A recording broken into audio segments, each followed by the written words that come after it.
అలసిన వానికి ఊరడించు మాటలు. సహోదరుడు భక్త సింగ్ గారి పరిచర్య నుండి సేకరించిన అనుదిన ధ్యానములు. ఆపత్కాలమందు యెహోవా నీకుత్తరమిచ్చునుగాక.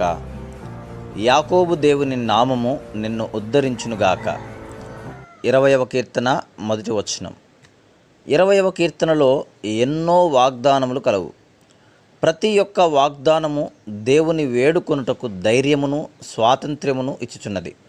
అవి ఎంతో ప్రశస్తమైనవి, ప్రోత్సాహకరమైనవి మరియు బలపరచునవిగానున్నవి. ఆపత్కాలమందు యెహోవా నీకుత్తరమిచ్చునుగాక. యాకోబు దేవుని నామము నిన్ను ఉద్ధరించునుగాక. 20వ కీర్తన మొదటి వచనం. మన జీవితంలో ఎన్నో కష్టములు ఉండి ఉండవచ్చును, కానీ ఆయన పిల్లలముగా, ఆయనచే ఏర్పరచుకొనబడిన వారముగా దేవునికి మొరపెట్టవచ్చును. మరియు సహాయము కొరకు ఏ మనుష్యుని వద్దకు వెళ్ళనవసరం లేదు. మనకు సహాయము చేయుటకు దేవుడున్నాడు. విశ్వాసముతో ఆయన యొద్దకు వెళ్ళినప్పుడు మనకు ఆయన సహాయము చేయునను గొప్ప నిశ్చయత కలదు. ఆ విధముగా పరిష్కరించుటకు కూడా అసాధ్యమైనట్లు కనబడు గొప్ప సమస్యలు కూడా మన ప్రేమగల దేవునికి ప్రార్థించుట ద్వారా పరిష్కరించబడును. యాకోబు దేవుని నామము నిన్ను ఉద్ధరించునుగాక.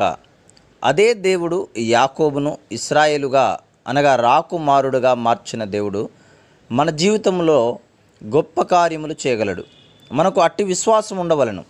మనం ప్రార్థించినప్పుడు పరలోక రాజు యొక్క సన్నిధిలో ఉందుము గనుక ఆయన మన అవసరములన్నిటినీ తీర్చును. మనకు ఏది అవసరమో అవి అన్నీ ఇచ్చుటకు ఆయన సిద్ధముగా ఉన్నాడు. యాకోబు దేవుడు ఆపత్కాల సమయములలో మనలను కాపాడును, ఉద్ధరించును. పరిశుద్ధ స్థలములో నుండి ఆయన నీకు సహాయము చేయునుగాక.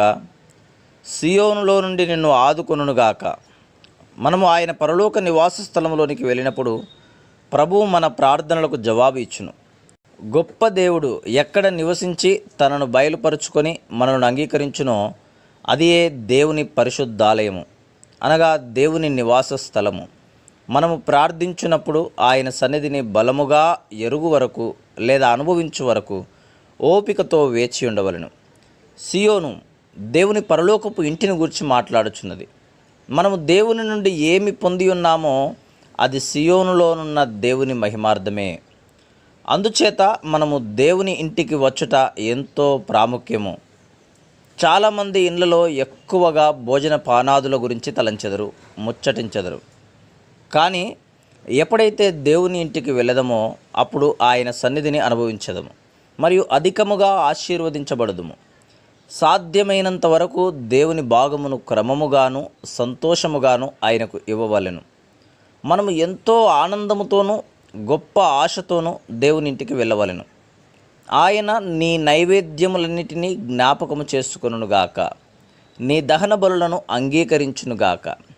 ఈ బలులన్నీ మనము ప్రభువైన యేసుక్రీస్తునందున్న రక్షణ యొక్క సంపూర్ణ కార్యమును గురించి మాట్లాడుచున్నవి.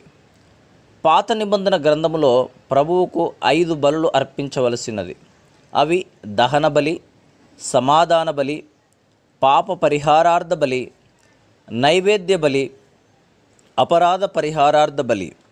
ఈ బలులన్నీ ప్రభువు మనకు అనుగ్రహించిన సంపూర్ణ రక్షణను చూపించును.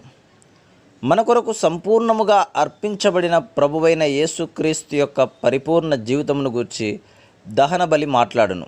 ఈ బలి దేవుని సన్నిధిలో మనకు ధైర్యమునిచ్చుచున్నది. మన రక్షణ కొరకు ఏదైతే అవసరమై ఉన్నదో ప్రభువు దానిని సిలువపై నెరవేర్చెను. కనుక మనము స్వేచ్ఛగా ఆయన యొద్దకు వెళ్ళవచ్చును. ఆయన మన రుణములన్నిటినీ చెల్లించి వేసెను. ఆయన మన నిమిత్తము తండ్రి అడిగినవన్నీ తీర్చెను. పాప పరిహారార్థ బలి ద్వారా మన ప్రభువైన యేసుక్రీస్తు మన పాపములన్నిటినీ తనపై ఎట్లు వేసుకుని ఉన్నాడో నన్ను దానిని గురించి మాట్లాడుచున్నది. సమాధాన బలి తనను తాను అర్పించుకునుట ద్వారా తండ్రితో ఏ రీతిగా సమాధానపడెనో మనకు జ్ఞాపకము చేయుచున్నది. ఇప్పుడు ఆయన సన్నిధిలోనికి ఎంతో స్వేచ్ఛగా మనం వెళ్ళవచ్చును. అదేవిధంగా నైవేద్య బలి మన ఆత్మీయ ఆకలిని తీర్చుటకు జీవించిన ఆయన పరిపూర్ణ జీవితమును గురించి మాట్లాడును. ఈ బలులన్నిటి ద్వారా విశ్వాసముతో స్వేచ్ఛగా మనము దేవునికి మొరపెట్టుటకు ఆధిక్యత కలిగినది. మన నీతిని బట్టి కాక దేవుని నీతిని బట్టియే ఆయన దగ్గరకు మనం వెళ్ళదము. ఆయనకు ఇచ్చుటకు మనకేమీ లేదు.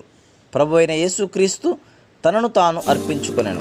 ఆయన మరణముతో మనలను ఐక్యపరచుకొనుట ద్వారా మనము దేవుని యొద్దకు వెళ్ళగలము. అందుచేతనే ప్రభువైన యేసుక్రీస్తు నామమున ప్రార్థించుట అవసరము. ఆయన ప్రేమతోనూ ఇష్టపూర్వకముగాను మన అతిక్రమములను బట్టి మనకు బదులుగా ఆయన మరణించి ఆయన పునరుద్ధానము ద్వారా మనలను నీతిమంతులుగా తీర్చెను.